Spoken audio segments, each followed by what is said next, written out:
Hello, beautiful beings. I'm Terry Nightingale, and in this video, we're going to talk about the 3 myths that nobody ever talks about during a spiritual awakening. Now, if you're going through your awakening now, I need you to know it can take longer than you expect. And actually, there's a difference between a spiritual awakening and an embodied awakening. And even if you feel like you've embodied your awakening, these 3 myths about a spiritual awakening is and can still be applied to you.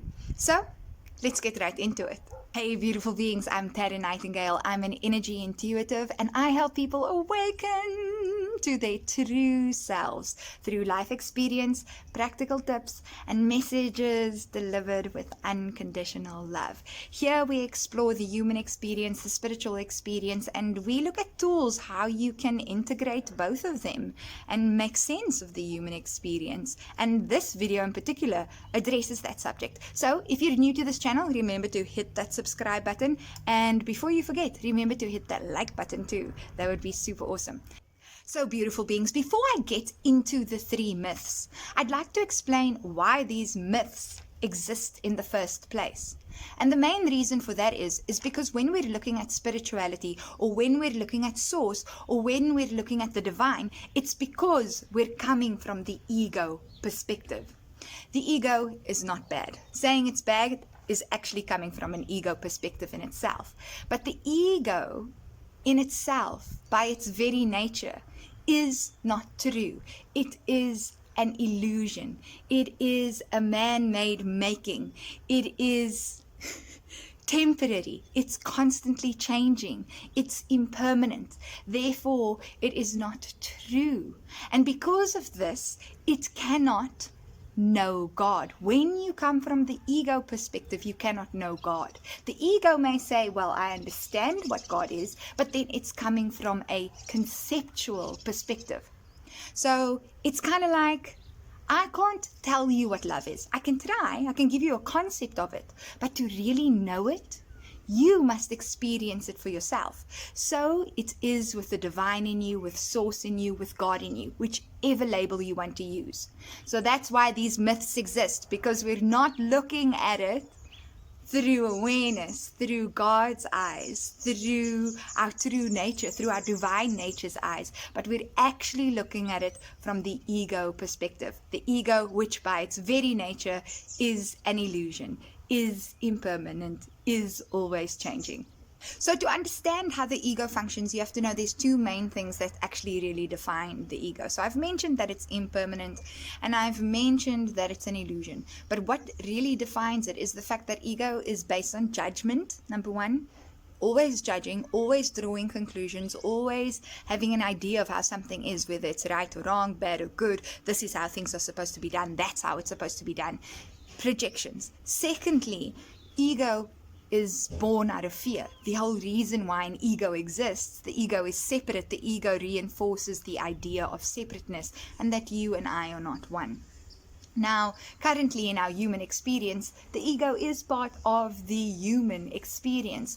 Therefore, I will never say don't destroy it, kill it, hate it, whatever it is, but really just understand it and learn how to disidentify with it.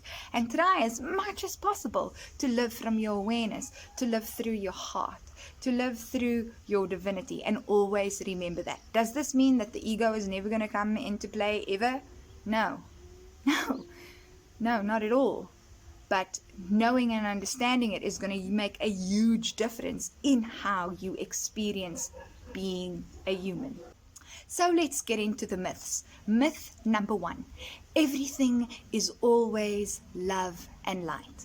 Now, to look at this from the ego perspective would be that I'm always going to be in this amazingly super blissful state, and that everything is always just going to go amazingly well in my life when I have my spiritual awakening, or even when I start embodying my awakening, and I'm just going to see light everywhere, and everything's just going to be light and love. Now, light and love in itself is one of the most beautiful things that you can send to someone, because sending someone light and sending them love is sending them really high vibrational energies. But more on that in a later video if you're interested.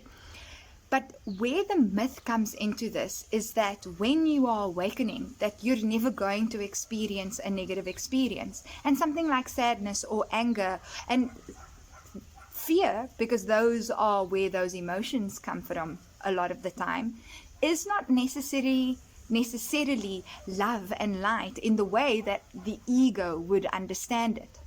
From a spiritual perspective, however, love and light, everything is love and light. Everything that we experience here on our beautiful divine planet is to remind us and to show us of who and what it is we really are.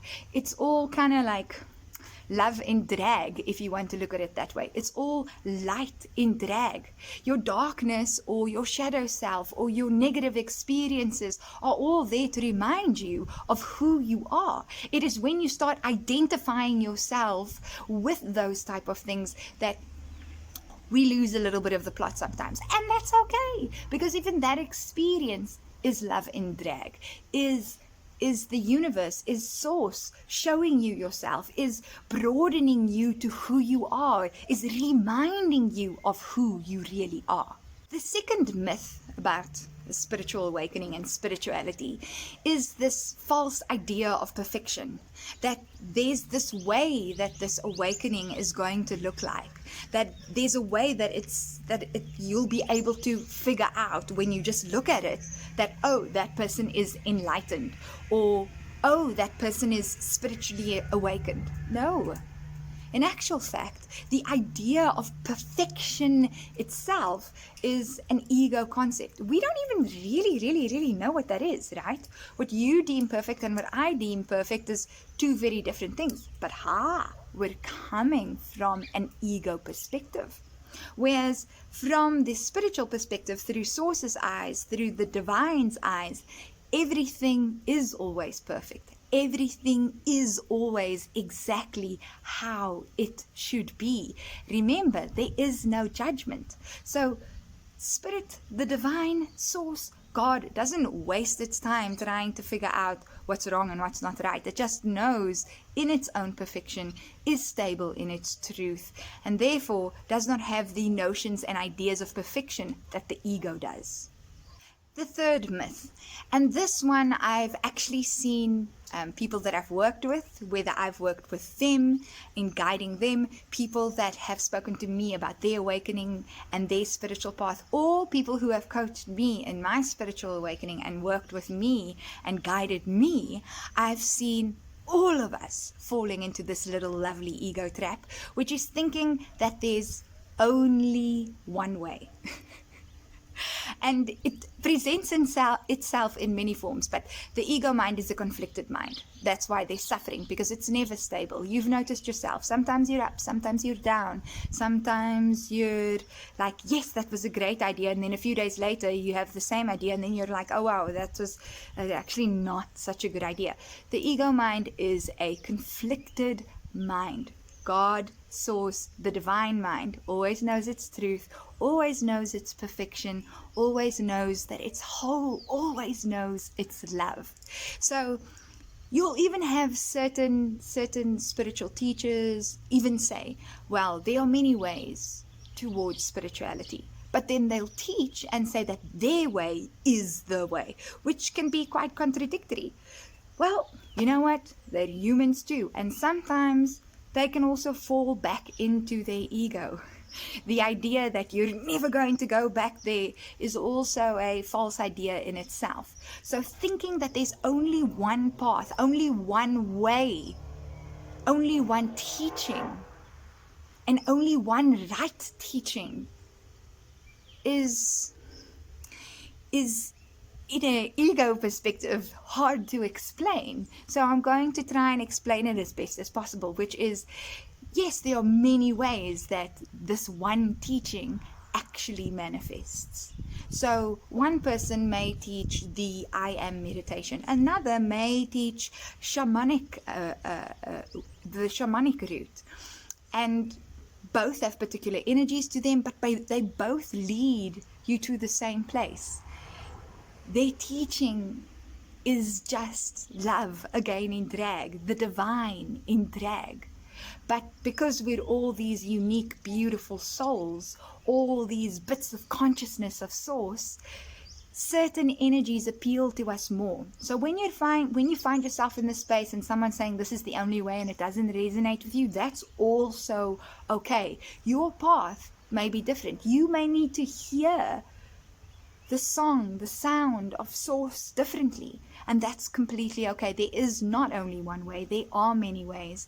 It's all one truth expressed in different ways and being taught in different ways. And remember, we all have the same goal at the end of the day. Sometimes we're just not conscious of it and we forget a little bit, and that kind of happens when we go into our ego space. So beautiful beings, I'm going to end this video right there. Let me know how you felt about it. Let me know in the comment section below. And if you haven't yet, remember to like and subscribe. And yeah, welcome to the channel if you're new. And I look forward to seeing you in the next video. And I look forward to hearing what you thought about this. And if you have any other questions, and if you have anything that you would like to know a little bit more about, tell me. So beautiful beings, this has been my exquisite pleasure. And as always,